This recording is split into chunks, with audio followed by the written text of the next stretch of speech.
Well, we're here with Dr. Emily Cooper from the Diabesity Institute and the author of The Metabolic Storm. You're here to talk about the increasing stroke rates among younger adults, and I think this is something that anyone fears, regardless of age, having a stroke. Why are we seeing it more in younger people now? You know, it's really alarming because you don't think of strokes occurring in young people.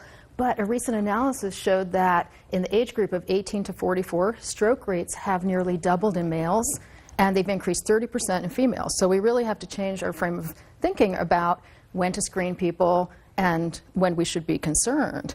So it's really, really worrisome.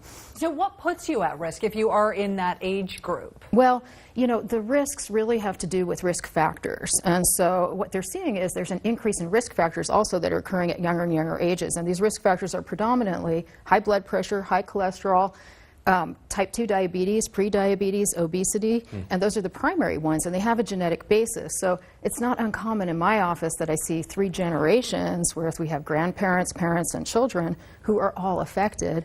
And scientists are finding that these risk factors are occurring at younger and younger ages now. Wow. And so it's really something that you have to be aware of. Yeah, one of my son's friends' fathers had a stroke, and he was pretty young guy in his 60s, and he's now in an assisted living facility. Yeah. He's pretty much going to be there for the rest of his life. It's so true, and the type of strokes that they're seeing in young people involve plaque in the, piece of plaque in the artery that breaks off and obstructs blood flow to the brain, and it does lead to potentially lifelong disability, so it can be just devastating. Is that the definition of a stroke, where the blood flow gets blocked off somehow? What's the definition? That's called an ischemic stroke. Okay. So that is the most common type, and that's the type that's occurring in young people. So it's just so important to talk to your healthcare provider about your personal risks, your family risk factors. Make sure that you're screened and you know your risk factors. So that's really important. Okay, and so if you are aware that you could be at risk, what do you do about it? Yeah, because obviously you can't change your genetics. And having a really healthy lifestyle, while it's so important, it often is not enough to prevent a stroke or prevent the stroke risk factors. But having an unhealthy lifestyle can certainly increase your risk. So what you want to do is pay attention to your nutrition and don't skip meals. Make sure that you eat regularly throughout the day, all food groups. Avoid chemicals in the diet. And according to the American Heart Association, even canned foods and beverages with BPA lining can increase potentially your blood pressure. So it's not just the foods, but the packaging of the foods you have to be aware of. Exercise moderately in the aerobic zones to improve cardiovascular health, and that's always a good idea. And if you do consume any kind of tobacco products, it's a good idea to stop that, including vaping, which is very popular among young people. It's still a risk.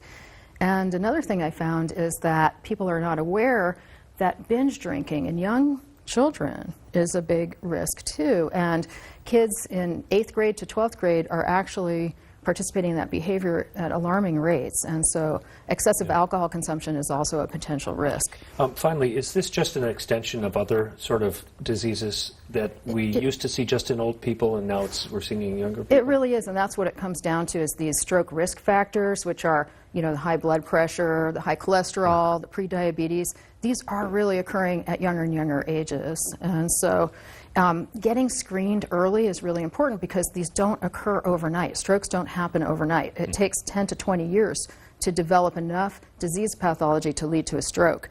So if you screen early enough and you detect that your blood pressure is elevated and you do something about it, most likely it won't result in a stroke. Wow. So stay on those, stay on the screening and watch your lifestyle. Okay, good advice. Dr. Emily Cooper, as always, thank you. Thanks for having me.